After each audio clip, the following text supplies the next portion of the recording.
बिस्मिल्लाहिर्रहमानिर्रहीम। मुहतरम दोस्तों और नौजवान उलमा इकराम, आज ख़ास तौर पर नौजवान अइम्मा मसाजिद के साथ चंद बातें अर्ज़ करनी है और वो बातें मस्जिद में दर्स कुरान और दर्स हदीस के हवाले से है।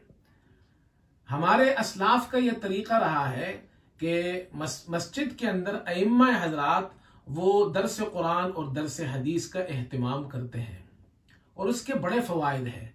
मेरे वालिद साहब शेखुल हदीस हज़रत मौलाना इनायतुल्लाह खान साहब रहमतुल्लाह अलैह फरमाया करते थे, ख़ास तौर पर दौरे हदीस के तलबा को साल के आखिर में नसीहत फरमाते थे कि जब तुम अपने इलाके में जाओ तो मस्जिद के अंदर दर्स कुरान और दर्स हदीस का ज़रूर एहतमाम करना, इससे आम लोगों को बड़ा फ़ायदा होता है।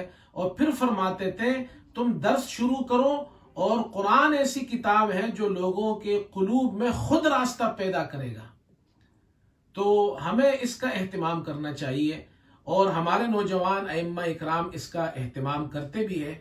इस हवाले से दो बातें अर्ज करनी है। पहली बात यह अर्ज करनी है कि दर्स कुरान और दर्स हदीस का दौरानिया कितना होना चाहिए और कितना वक्त होना चाहिए उसका। दूसरा यह कि उसके लिए कौन सी किताबों का मुताला करना चाहिए। जहां तक दर्स के दौरानिए का ताल्लुक है तो उसका दारो मदार इस बात पर है कि अगर आप योमिया दर्स देते हैं तो आपका दर्स मुख्तसर होना चाहिए। हमारे वालिद साहब रहमतुल्लाह अलैह, उन्होंने तकरीबन 40 साल इमामत की और योमिया दर्स देते थे। रात को इशा के बाद दर्स कुरान और फजर के बाद वो मिशकात का दर्स होता था। दर्स कुरान उनका होता था तकरीबन 12 मिनट के करीब, 10-12 मिनट, और दर्स हदीस उनका रोजाना होता था वो 8 मिनट, तकरीबन 7-8 मिनट के करीब होता था। अच्छा, उसका फायदा क्या होता है? उसका फायदा ये होता है कि हमारे वालिद साहब के दर्स में पूरे मस्जिद के तकरीबन तमाम नमाजी दर्स में शरीक होते थे, इसलिए कि 8-10 मिनट बैठना कोई मुश्किल नहीं होता। अगर कोई काम भी हो, कहीं जाना भी हो, तो भी इंसान कहता है चलो मैं दर्स सुनकर चला जाऊंगा। लेकिन अगर आप रोजाना आधा घंटा दर्स देंगे, तवील दर्स देंगे, तो उसमें फिर ज्यादा लोग नहीं बैठेंगे, आपके दर्स के साथी कम होंगे। तो इसलिए अगर आप रोजाना दर्स देते हैं तो उसका दौरानिया मुख्तसर होना चाहिए। हाँ, अगर आप हफ्तावार दर्स देते हैं, जैसे हमारे यहाँ ऑक्सफोर्ड में जो हमारी मस्जिद है उसमें हम दर्स हदीस रोजाना होता है और दर्स कुरान हफ्तावार होता है। तो हफ्तावार जो दर्स कुरान होता है वो तवील होता है, तकरीबन पौना घंटा, 40 मिनट, 50 मिनट के करीब। उसमें फिर लोग शरीक होते हैं, वो एहतिमाम से आते हैं, नीयत करके आते हैं कि आज हमारा दर्स है, तो वो अपने कामों से फारिग होकर फिर दर्स में शिरकत के लिए आते हैं। तो अगर आप योमिया दर्स देते हैं, मुख्तसर दर्स दें, और अगर हफ्तावारी दर्स है आपका तो वो दर्स तवील फिर आप दे सकते हैं। दूसरी बात वो ये कि दर्स के लिए क्या मुताला करना चाहिए। तो दर्स कुरान के लिए जहां तक मैं समझता हूं, उर्दू जबान के अंदर आम लोगों के लिए आपको 3 तफसीरों का मुताला करना चाहिए और दर्स कुरान के अंदर 3 चीजें होनी चाहिए।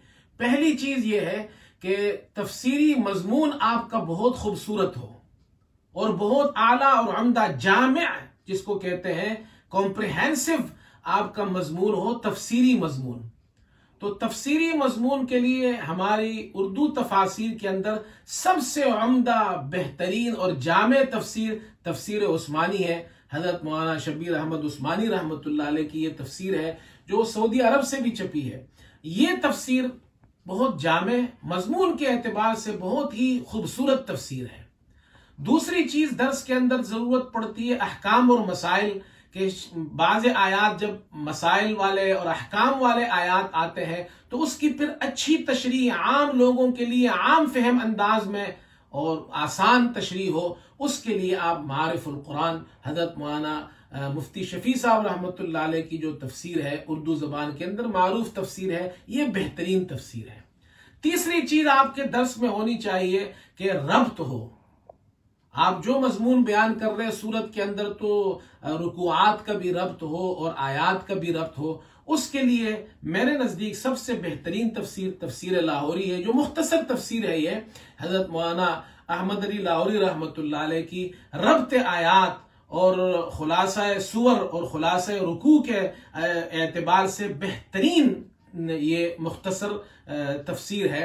और बाद साथियों ने भी पूछा है कि ये कहाँ से ये तफसीर मिलती है, तो ये लाहौर में मिल जाती है, अंजुमन खुद्दामुद्दीन वालों ने शाया की है और ये शेरा वाला जो दरवाज़ा है वहाँ से ये तफसीर मिल जाती है।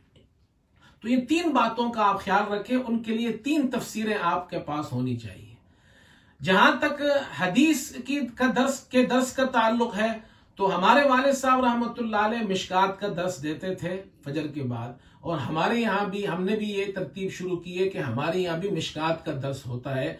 उसके लिए आप उर्दू में अगर किसी किताब का मुताला करना चाहते हैं शरह का, तो मज़ाहिर हक है, और मैं अलबत्ता प्रेफर करता हूँ, मैं तरजीह देता हूँ मुल्ला अली कारी रहमतुल्लाह अलैह की जो मिरकात है, बहुत अच्छी तशरीह उन्होंने की है।